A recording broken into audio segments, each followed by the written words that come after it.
मालेगाव बॉम्बस्फोटाचा जो काही खटला होता त्या पहिल्या खटल्यामध्ये मी विशेष सरकारी वकील म्हणून मी शासनाकडनं हजर झालेलो होतो. मालेगावच्या स्फोटाच्या ज्या काही वेगवेगळ्या पार्श्वभूमी होत्या त्याच्यात वेगवेगळ्या गटांकडनं एकमेकावरती आरोप आणि प्रत्यारोप देखील झालेले होते आणि हा खटला आता ज्यावेळेस मुंबईच्या विशेष सत्र न्यायालयात सुरू होता त्यावेळेस CRPC 313 सबसेक्शन 5 प्रमाणे ज्यावेळेस आरोपीला किंवा जे संशयित आहेत ज्यांच्यावरती संशय ठेवला गेलेला आहे आणि ज्यांच्या संदर्भातला पुरावा कोर्टासमोर आलेला असतो अशांना एक संधी दिली जाते की आपलं म्हणणं काय आहे, आपल्याबद्दल जो पुरावा आलेला आहे याबद्दल आपलं काय म्हणणं आहे अशा संदर्भातली संधी दिली जाते आणि त्या 313 CRPCचं जे सेक्शन आहे त्यातल्या सबसेक्शन 5 प्रमाणे यातले एक जे संशयित आहेत कर्नल प्रसाद पुरोहित यांनी स्वतःचं तिथं म्हणणं मांडल्याचं आपल्याला दिसतंय. वर्तमानपत्रातल्या बातम्यांवरनं देखील समजून येते की त्यांनी तिथं त्यांचं म्हणणं मांडलेलं आहे.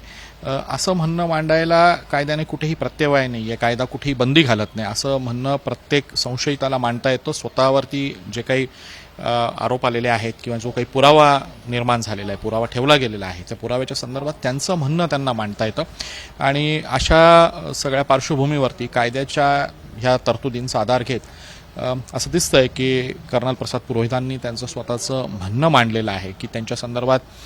काय काय अन्याय झालेला होता, त्यांना कशा परिस्थितीत ह्या गुन्ह्यात गुंतवण्यात आलं आणि का गुंतवण्यात आलं या संदर्भातलं त्यांनी आपलं एक सविस्तर असं म्हणणं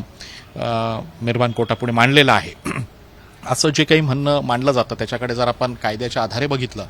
तर पुराव्याच्या कायद्याचा कुठेही त्याला छेद येत नाही. म्हणजे पुराव्याच्या कायद्याच्या तरतुदी कडक पद्धतीनं पाळल्या गेल्या पाहिजेत असं 313च्या स्टेटमेंटमध्ये खरी तरतूद नाही आहे आणि याचा योग्य तो वापर मला असं वाटतंय की कर्नल प्रसाद पुरोहितांनी याच्यात केलेला आहे आणि त्यांच्या संदर्भात जो काही अन्याय त्यांच्या दृष्टीनं झालेला आहे तो अन्याय त्यांनी मेहरबान कोर्टापुढे मांडलेला आहे आणि यापुढची जी काही स्टेप असेल तर त्यांना जर एखादा यातला डिफेन्स विटनेस द्यायचा असेल, स्वतःचा बचावाचा जर विटनेस द्यायचा असेल किंवा त्यांचं म्हणणं त्यांनी जे काही मांडलं आहे त्याला जर त्यांना पुरावा द्यायचा असेल किंवा त्यातला जर पाठिंबा घ्यायचा असेल तर ते स्वतःचा एक डिफेन्स विटनेसेस देखील ते त्यांच्या इच्छेप्रमाणे तपासू शकतील अशी सगळी कायद्यातली परिस्थिती आहे. सर ते जे म्हणतात की त्यांनी जे पत्र लिहिलं अर्थातच जर आपण बघितलं तर रिटायर्ड आर्मी एवढं प्रेशर असू शकतो खरंच आणि अशा पद्धतीने शेवटची जेव्हा केस येते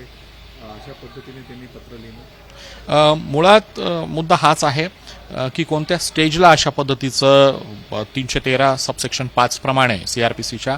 आपलं म्हणणं लेखी स्वरूपात मांडता येतं. तर ती जी काही स्टेज आहे ती मुळातच खटल्याचा पुरावा संपल्यानंतर होता, म्हणजे सरकार पक्षाचा पुरावा संपल्यानंतर होता. त्याच्यामुळे ह्या म्हणणं मांडण्यात त्या अर्थानं उशीर झाला आहे असं नाही आहे. त्या संदर्भातले जे काही आरोप प्रत्यारोप आहेत त्याबद्दल प्रचंड चर्चा झालेली आहे आणि यातलं सत्य जे काही आहे तर एखादा पुरावा दिल्यानंतरच उजेडात येऊ शकतं किंवा ज्यांच्या संदर्भात आरोप आहेत ते आणि ज्यांनी आरोप केलेले आहेत यांच्या दोघांच्या इंट्रॉगेशन्समधून किंवा ह्या दोघांकडनं माहिती घेऊनच आपल्याला निश्चित कळू शकतं. आज तरी आपल्याकडे जो काही कागद त्यांनी दाखल केलेला आहे 313 मधला तोच आपल्याकडे अभ्यासासाठी आहे. ABP माझा, उघडा डोळे बघा नीट.